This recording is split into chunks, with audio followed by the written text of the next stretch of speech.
Hello दोस्तों, नमस्कार। स्वागत है आप सभी का आपके अपने यूट्यूब चैनल द स्टडी 2.5 में। दोस्तों, हम लोग घटना चक्र करेंट अफेयर्स पॉइंटर को कंप्लीट कर रहे हैं, जिसमें हम लोग आज आर्थिकी परिदृश्य को देखेंगे। आज का हमारा टॉपिक आर्थिक परिदृश्य है। इसके पहले हम लोगों ने इसके अन्य टॉपिकों को कंप्लीट कर चुके हैं, जिसका लिंक डिस्क्रिप्शन बॉक्स में प्रोवाइड कर दिया गया है। जो लोग नहीं देखे हैं डिस्क्रिप्शन बॉक्स से देख सकते हैं।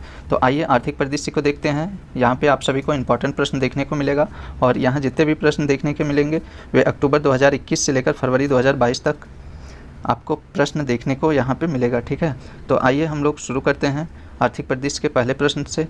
आर्थिक समीक्षा 2021-22 को देखेंगे। तो आर्थिक समीक्षा 2021-22 को आइए देखते हैं। पहला प्रश्न है आर्थिक समीक्षा की। केंद्रीय वित्त मंत्री एवं कॉरपोरेट कार्य मंत्री निर्मला सीतारमण द्वारा संसद में आर्थिक समीक्षा पेश की थी। तो कब की थी? तो ये 31 जनवरी 2022 को पेश की थी। आर्थिक समीक्षा 2021-22 का मूल विषय क्या है, इसका थीम क्या है? तो त्वरित दृष्टिकोण है। ये इंपॉर्टेंट है, इसे याद रखिए आप लोग। तो आर्थिक समीक्षा 2021-22 का थीम इस बार का क्या है? तो त्वरित दृष्टिकोण है।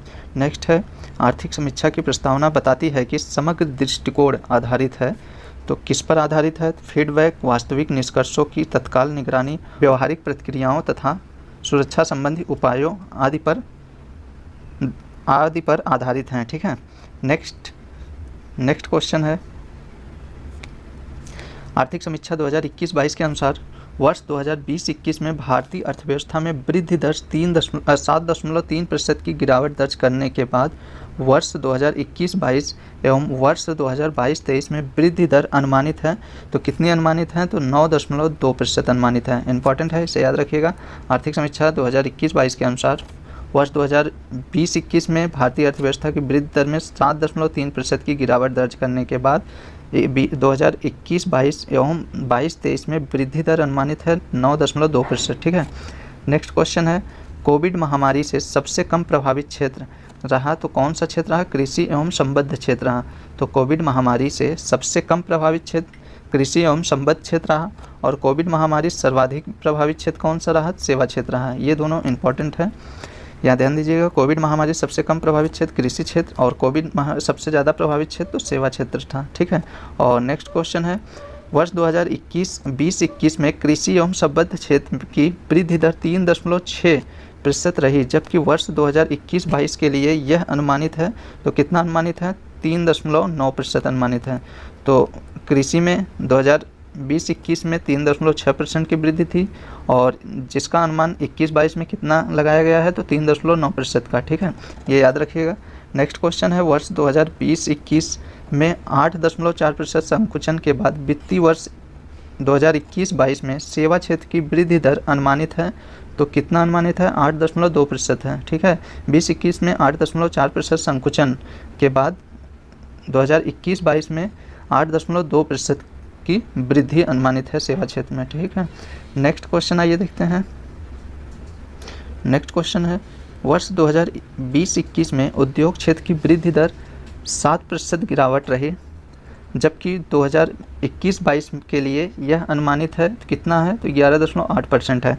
उद्योग क्षेत्र में 2020-21 में 7% की गिरावट के साथ 2021-22 के लिए यह अनुमानित है, तो 11.8% अनुमानित है। और नेक्स्ट है, वर्ष 2022-23 में भारतीय अर्थव्यवस्था जीडीपी की वृद्धि दर अनुमानित है 8 से 8.5% अनुमानित है। ठीक है। 2022 और 23 में भारतीय अर्थव्यवस्था जीडीपी की वृद्धि दर कितना अनुमानित है? तो 8 से 8.5% अनुमानित है। आइए नेक्स्ट प्रश्न को देखते हैं। नेक्स्ट क्वेश्चन है, वैश्विक महामारी के कारण उत्पन्न हुई विभिन्न व्यवधानों के बावजूद विगत 2 वर्षों में भारत का भुगतान संतुलन रहा। तो अधिशेष की स्थिति में था। और 31 दिसंबर 2021 तक भारत का विदेशी मुद्रा भंडार $634 बिलियन था, जो देश के विदेशी ऋण से अधिक है। साथ ही यह था 13.2 महीने के आयात के बराबर था। ठीक है।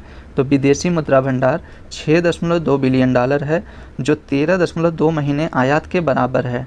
ठीक है दोस्तों। और नेक्स्ट क्वेश्चन है, स्थिर कीमतों 2011-12 पर वर्ष 2020-21 तथा वर्ष 2021-22 में जीबीए ग्रॉस वैल्यू एडेड की वार्षिक वृद्धि दर क्रमशः कितना है? तो 20-21 में कितना था? तो 6.2% की गिरावट था, तो वहीं पे 21-22 में इसकी वृद्धि दर कितनी है, तो 8.6% है।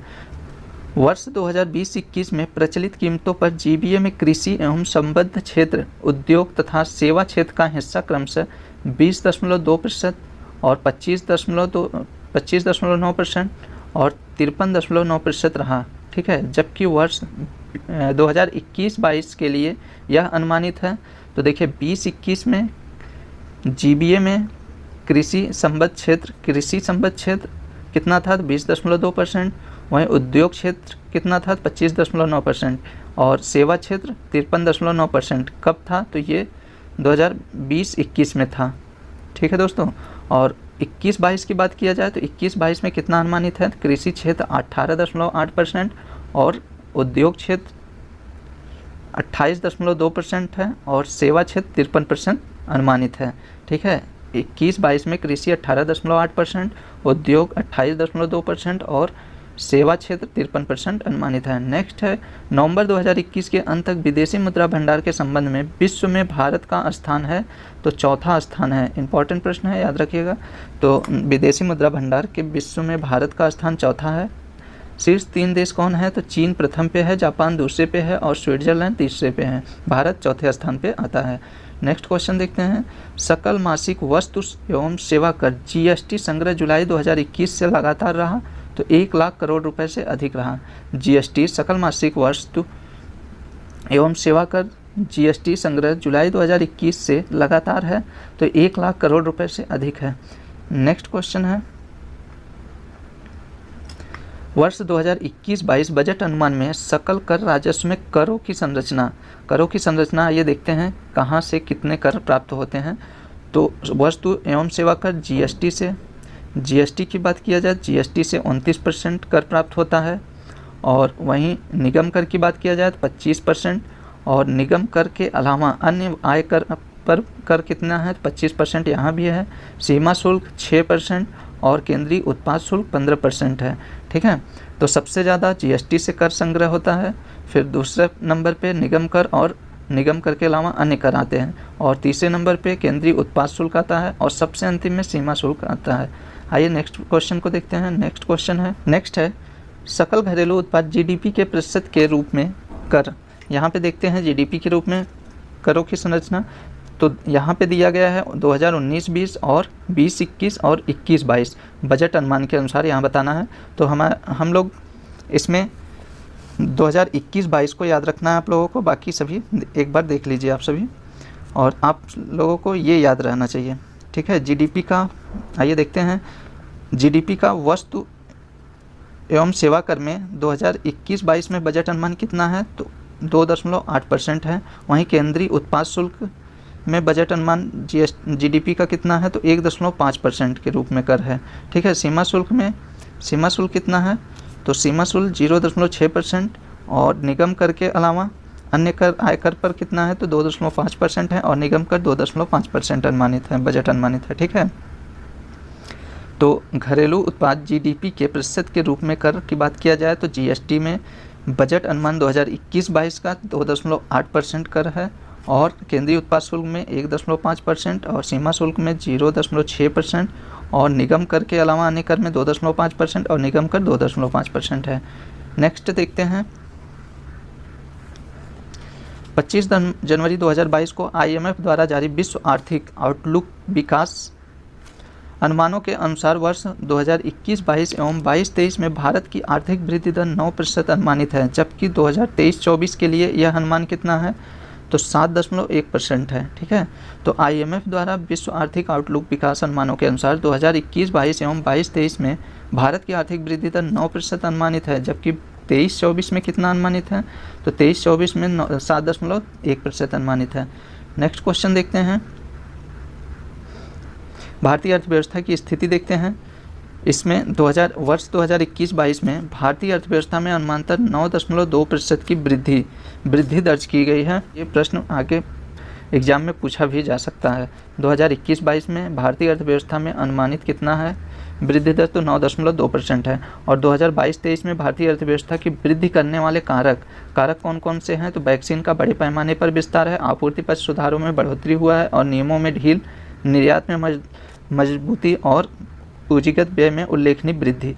ये सब कोई इंपॉर्टेंट नहीं है, आपको जो इम्पोर्टेंट इसमें आपके एग्जाम के पॉइंट ऑफ व्यू से है वे वर्ष 2021-22 में भारतीय अर्थव्यवस्था का अनुमान कितना है, तो 9.2% वृद्धि का अनुमान है, ये याद रखना है, बाकी नहीं। बाकी आप लोग देख लीजिए।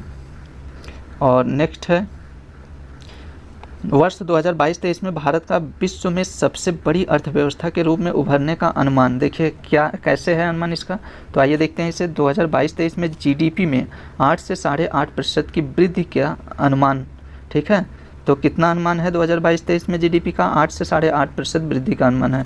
और विश्व बैंक द्वारा कितना अनुमान लगाया गया है भारत के जीडीपी में वृद्धि का? तो 8.7%। ये याद रखिए आप लोग, विश्व बैंक द्वारा कितना अनुमानित है भारतीय अर्थव्यवस्था की जीडीपी? 8.7%। और एशियाई विकास बैंक द्वारा भारत की जीडीपी में वृद्धि का अनुमान 7.5%।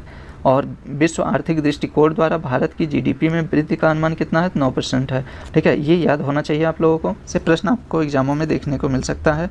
तो विश्व बैंक कितना अनुमानित है? तो 8.7%, एशियाई विकास बैंक 7.5% और विश्व आर्थिक दृष्टिकोण द्वारा 9% है। और नेक्स्ट देखते हैं सेवा क्षेत्र को देखते हैं। इसमें समग्र सेवा क्षेत्र का सकल मूल्यवर्धन 8.2% बढ़ने की उम्मीद है, ठीक है। समग्र सेवा क्षेत्र में 8.2% बढ़ने की उम्मीद है। बाकी इसमें कोई इंपॉर्टेंट नहीं, एक इंपॉर्टेंट आपको यहाँ पे मिल जाएगा। तो वर्ष 2021-22 में 14,000 नए स्टार्टअप के साथ भारत विश्व का तीसरा सबसे बड़ा स्टार्टअप इकोसिस्टम बन गया है। सेवा क्षेत्र में ये इंपॉर्टेंट था। और तो बाकी आप लोग देख लीजिए। आइए अन्य पे चलते हैं। आत्मनिर्भर भारत के लक्ष्य को हासिल करने वाले उद्योग एवं अवसंरचना को देखते हैं। तो आत्मनिर्भर भारत के लक्ष्य को हासिल करता उद्योग एवं अवसंरचना, इसमें भी बहुत इंपॉर्टेंट नहीं है। इसमें आप लोगों को एक प्रश्न इंपॉर्टेंट यहाँ मिल जाएगा। प्रतिदिन सड़क निर्माण की सीमा में 30.4% की वृद्धि, जो वर्ष 2019-20 में 28 किलोमीटर, यहाँ ध्यान दीजिएगा, 28 किलोमीटर प्रतिदिन से बढ़कर 36.5 किलोमीटर प्रतिदिन हो गया है। ये याद होना चाहिए आप लोगों को, ये इंपॉर्टेंट है। तो प्रतिदिन सड़क निर्माण 28 किलोमीटर 19-20 में 28 किलोमीटर से प्रतिदिन से बढ़कर कितना हो गया? 36.5 किलोमीटर हो गया है, ठीक है। और बाकी इसमें आप लोग देख लीजिएगा, इसमें कोई बहुत इंपॉर्टेंट नहीं प्रश्न है। और भारत का बाएं क्षेत्र काफ़ी मजबूत स्थिति में कारण, इसके भी एक इम्पॉर्टेंट प्रश्न यहाँ पे है, बाकी कोई इम्पॉर्टेंट नहीं है। यहाँ पे देखिए भारत नवंबर 2021 तक विश्व का चौथा सबसे बड़ा विदेशी मुद्रा भंडार करने वाला देश बन गया, ठीक है। तो भारत नवंबर 2021 तक विश्व का चौथा सबसे बड़ा विदेशी मुद्रा भंडार वाला देश बन गया है। और इसमें सामाजिक संरचना रोजगार, ये भी कोई इम्पोर्टेंट नहीं है। और आप लोग देख लीजिएगा, इसमें कोविड-19 के विरुद्ध लड़ाई में भारत अग्रणी रहा, इसमें भी कोई इम्पोर्टेंट नहीं है। इसमें एक इम्पोर्टेंट है, कुल टीकाकरण कितना हुआ है? तो 157.94 करोड़ हो गया है, ठीक है। और विश्व की दूसरी सबसे बड़ी जनसंख्या वाला देश में विश्व का सबसे बड़ा मुफ्त टीकाकरण कार्यक्रम था, ठीक है। नेक्स्ट देखते हैं इसमें मौद्रिक प्रबंध वित्तीय मध्यस्थता, इसमें भी आपको कोई इम्पोर्टेंट प्रश्न नहीं है विशेष, आप लोग देख लीजिएगा। आइए अगले प्रश्न पे देखते हैं। वित्तीय विकास, इसमें भी कोई इम्पोर्टेंट प्रश्न नहीं है, आप लोग देख लीजिए इसमें। और अन्य आर्थिक गतिविधियां, आइए यहाँ से देखते हैं, यहाँ इम्पोर्टेंट प्रश्न है। किस बैंक ने ग्रीन फिक्स्ड डिपॉजिट शुरू किया है? तो इंडसइंड बैंक ने। तो किस बैंक ने ग्रीन फिक्स्ड डिपॉजिट शुरू किया है? तो इंडसइंड बैंक ने। किसने आयुष्मान भारत डिजिटल मिशन के साथ एकीकृत भारत का पहला स्वास्थ्य लॉकर लॉन्च किया है? तो डाक प्राइम टेक ने। तो किसने आयुष्मान भारत डिजिटल मिशन के साथ एकीकृत भारत का पहला स्वास्थ्य लॉकर लॉन्च किया है? तो ये डाक प्राइम टेक ने। और किस बैंक ने मोस्ट इनोवेटिव बेस्ट प्रैक्टिस 2021 के लिए CII-DX अवार्ड जीता है? तो ये HDFC बैंक ने। तो HDFC बैंक ने मोस्ट इनोवेटिव बेस्ट प्रैक्टिस 2021 का अवार्ड जीता है, ठीक है। नेक्स्ट है न्यू डेवलपमेंट बैंक NDB ने किस देश को नए सदस्य के रूप में स्वीकार किया है? तो मिस्र को किया है, इंपॉर्टेंट है, ध्यान दीजिएगा। न्यू डेवलपमेंट बैंक ने किस देश को नए सदस्य के रूप में स्वीकार किया है? तो मिस्र को किया है, ठीक है। और सितंबर 2021 में किन देशों को NDB का सदस्य बनाया गया? तो किन्हें बनाया गया है? बांग्लादेश, देखिएगा इसमें बांग्लादेश, संयुक्त अरब अमीरात और उरुग्वे को बनाया गया है, ठीक है। तो NDB द्वारा सदस्य सितंबर 2021 में बांग्लादेश और संयुक्त अरब अमीरात और उरुग्वे को बनाया गया है। और किसे नया सदस्य के रूप में स्वीकार किया गया है? तो मिस्र को किया गया है। और नेक्स्ट है पेनेक्स 2021। पेनेक्स 2021 का आयोजन कहाँ किया गया है? तो पूरे महाराष्ट्र में किया गया है। ठीक है, पेनेक्स क्या है? तो ये एक मानवीय सहायता और आपदा राहत अभ्यास है।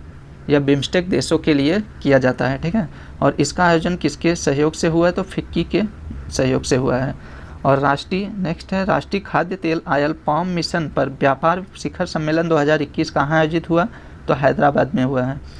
तो राष्ट्रीय खाद्य तेल आयल पाम मिशन का पर व्यापार शिखर सम्मेलन 2021 आयोजित हुआ तो हैदराबाद में। नेक्स्ट है केंद्र ने सोया मिल को आवश्यक वस्तु घोषित किया 30 जून 2022 तक। ठीक है, कब तक किया है? तो 30 जून 2022 तक किया है। और यह आदेश कब जारी किया गया? तो 23 दिसंबर 2021 को। सरकार ने इस अधिनियम की अनुसूची में संशोधित किया, तो किस में किया है संशोधित? तो आवश्यक वस्तु अधिनियम 1955 में किया है। इंपॉर्टेंट है, सरकार ने किस अधिनियम की अनुसूची में संशोधित कर सोया मिल को आवश्यक वस्तु घोषित किया है? तो आवश्यक वस्तु अधिनियम 1955 में। ठीक है, इस अधिनियम में किस अनुसूची को जोड़ा गया? तो अनुसूची 9 को। सोया मिल के लिए अनुसूची 9 को जोड़ा गया है। ठीक है, और इसमें नेक्स्ट है एशियाई विकास बैंक ने भारत के वित्त वर्ष 2021-22 के लिए कितने प्रतिशत वृद्धि का अनुमान किया है? तो ये 9.7%।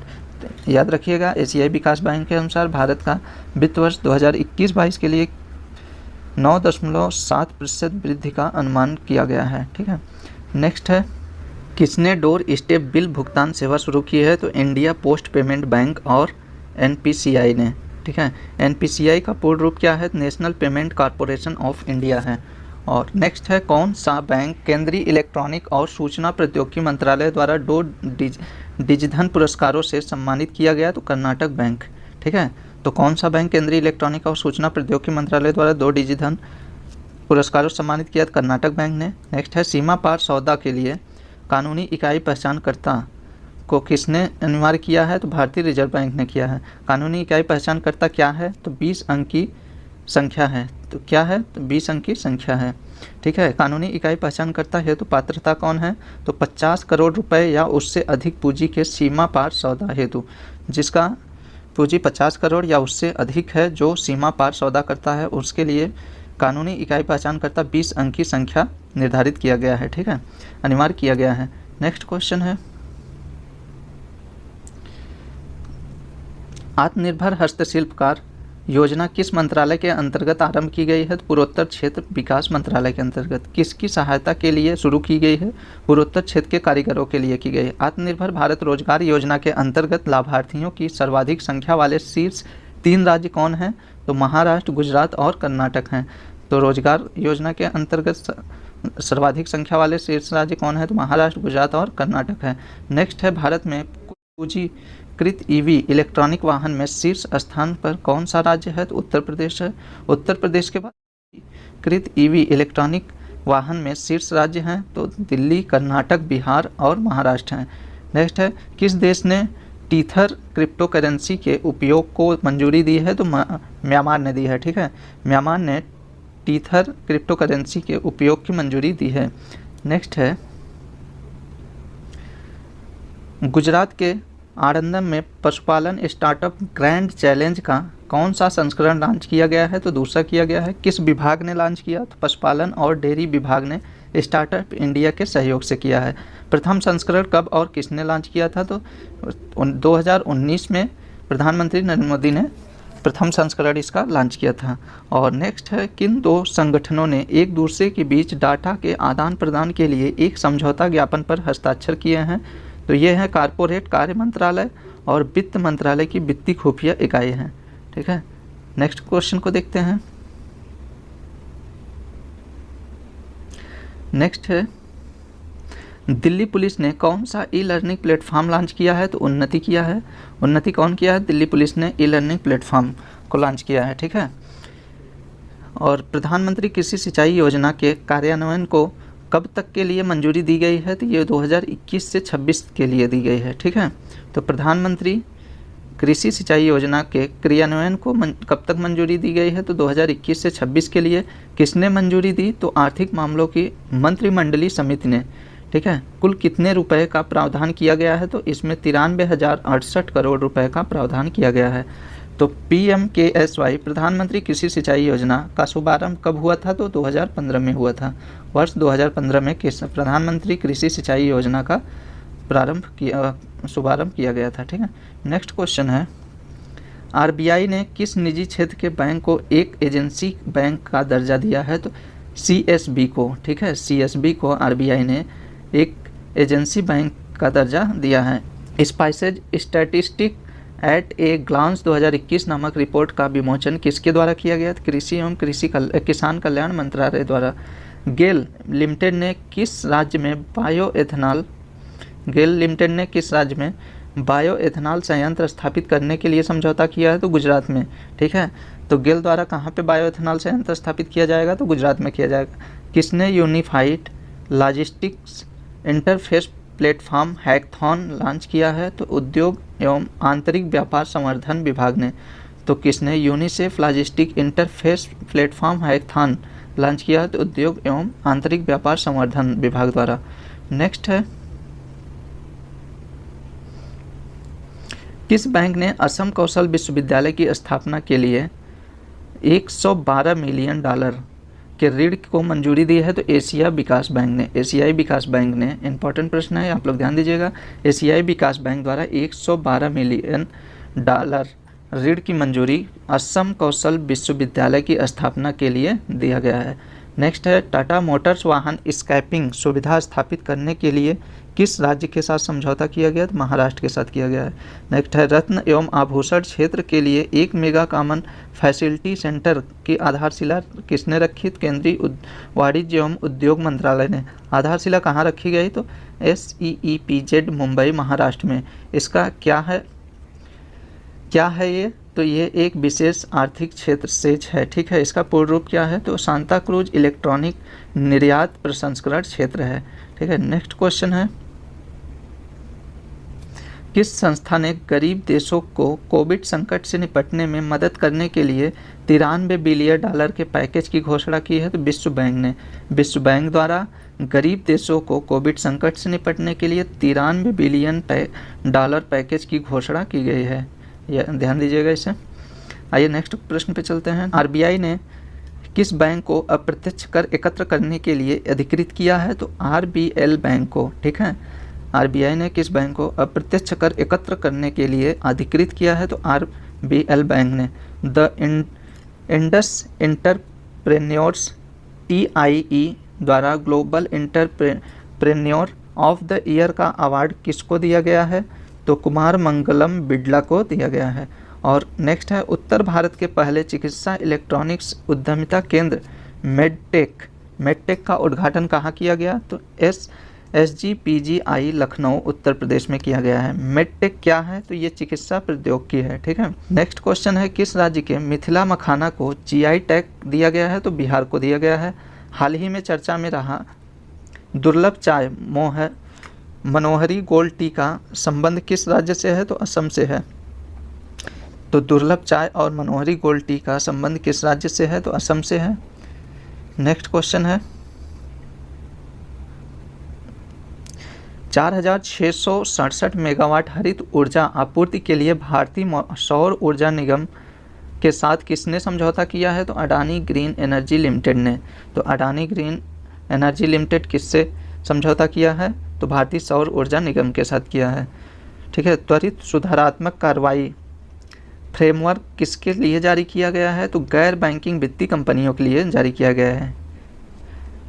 और यह फ्रेमवर्क किसके द्वारा जारी किया गया है, तो भारतीय रिजर्व बैंक द्वारा जारी किया गया है। यह फ्रेमवर्क किन पर लागू होंगे, तो ये जमा स्वीकार करने वाले सभी NBFC पर लागू होंगे। और दूसरा, मध्य, ऊपरी और शीर्ष स्तर पर जमा स्वीकार न करने वाले सभी NBFC पर लागू होंगे। और इस फ्रेमवर्क से जिन कंपनियों को बाहर रखा गया है, तो कौन से कंपनी इससे बाहर है, तो नंबर 1 सरकारी कंपनियां, दूसरा प्राथमिक व्यापारिक, और नेक्स्ट है आवास वित्त प्रदान करने वाली कंपनियां, और नेक्स्ट है NBFC जो सार्वजनिक निधियां स्वीकार नहीं कर रहे हैं या स्वीकार करने का इरादा नहीं रखती हैं, उनको इससे बाहर रखा गया है। ठीक है। तो नेक्स्ट क्वेश्चन पे आइए, देखते हैं नेक्स्ट क्वेश्चन। भारतीय रिजर्व बैंक ने किस बैंक को अनुसूचित बैंक का दर्जा दिया है? इंपॉर्टेंट प्रश्न है, याद रखिएगा। इसे आरबीआई द्वारा अनुसूचित बैंक का दर्जा किसे दिया गया है? तो पेटीएम पेमेंट बैंक को दिया गया है। पेटीएम के संस्थापक कौन है? तो विजय शेखर शर्मा है। और 23वीं विश्व पेट्रोलियम कांग्रेस का आयोजन कहाँ किया गया है? तो ह्यूस्टन, अमेरिका में किया गया है। डिजिटल ओवरड्राफ्ट सुविधा हेतु किस बैंक ने फ्लिपकार्ट के साथ साझेदारी की है? तो ये आईसीआईसीआई बैंक के साथ की है। ठीक है। नेक्स्ट क्वेश्चन है विश्व प्रवासन रिपोर्ट का। तो विश्व प्रवासन रिपोर्ट देखते हैं, ये हम लोग वर्ल्ड माइग्रेशन रिपोर्ट के किस संस्करण को जारी किया गया है? तो 11वें संस्करण को जारी किया गया है। विश्व प्रवासन रिपोर्ट का चौथा संस्करण है, 11वां है। 2022 को वर्ल्ड माइग्रेशन रिपोर्ट 2022 को जारी किया गया तो अंतर्राष्ट्रीय प्रवासन संगठन द्वारा, ठीक है, IOM the international organisation for migration द्वारा जारी किया गया है। इस रिपोर्ट का प्रकाशन किया जाता है प्रत्येक 2 वर्ष में, ठीक है। और वर्ष 2020 में अंतर्राष्ट्रीय प्रवासियों की संख्या 28.1 करोड़ थी, जो वैश्विक आबादी का कितना प्रतिशत है? 3.6% है, ठीक है। और वर्ष 2020 में शीर्ष 5 विप्रेषण प्राप्तकर्ता देश कौन है? तो ये भारत प्रथम पे है, दूसरे पे चीन है, तीसरे मैक्सिको, फिलीपींस और मिस्र हैं। तो विप्रेषण का अर्थ होता है इसमें प्रवासियों द्वारा घर भेजा गया धन, ठीक है। तो भारतीयों द्वारा विदेशों से सबसे ज़्यादा धन भेजा जाता है, इसलिए प्रथम नंबर पे भारत है, दूसरे पे चीन है, फिर मैक्सिको, फिर फिलीपींस और फिलीपींस के बाद मिस्र आता है। आइए नेक्स्ट क्वेश्चन देखते हैं। इसमें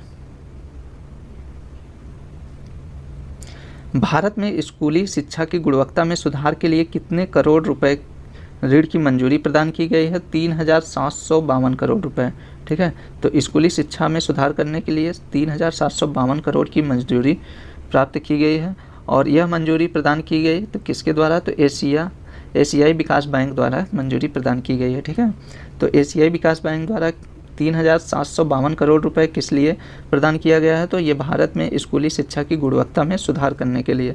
और इससे एकीकृत योजना समग्र शिक्षा और शिक्षा मंत्रालय की किस पहल में मदद मिलेगी? तो ये अनुकरणीय स्कूल पहल में मदद मिलेगी। अनुकरणीय स्कूल सबसे पहले स्थापित किए जाएंगे तो कहाँ पे किए जाएंगे? ये असम, गुजरात, झारखंड, तमिलनाडु और उत्तराखंड में किए जाएंगे।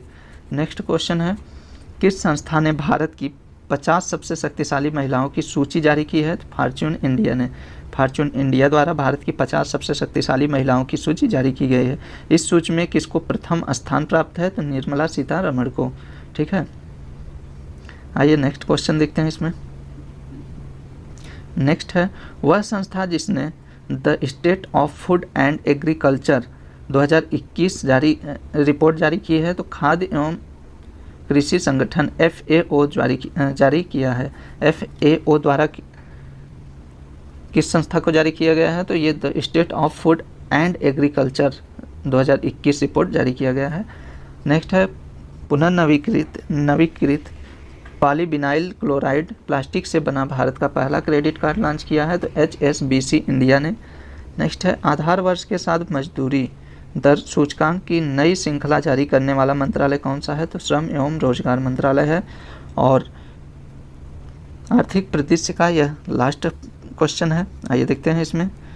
तो वर्ष 2020-21 के दौरान अमेरिका और जर्मनी को पीछे छोड़ते हुए जो देश भारत के लिए चिकित्सा उपकरण का सबसे बड़ा निर्यातक बन गया है? तो चीन बन गया है, ठीक है। चीन 2020-21 के दौरान अमेरिका और जर्मनी को पीछे छोड़ते हुए भारत के लिए चिकित्सा उपकरण का सबसे बड़ा निर्यातक देश बन गया है। तो ठीक है दोस्तों, आर्थिक परिदृश्य यहीं पे समाप्त किया जाता है और इसके हम लोगों ने सभी प्रश्नों को कंप्लीट देख लिए हैं।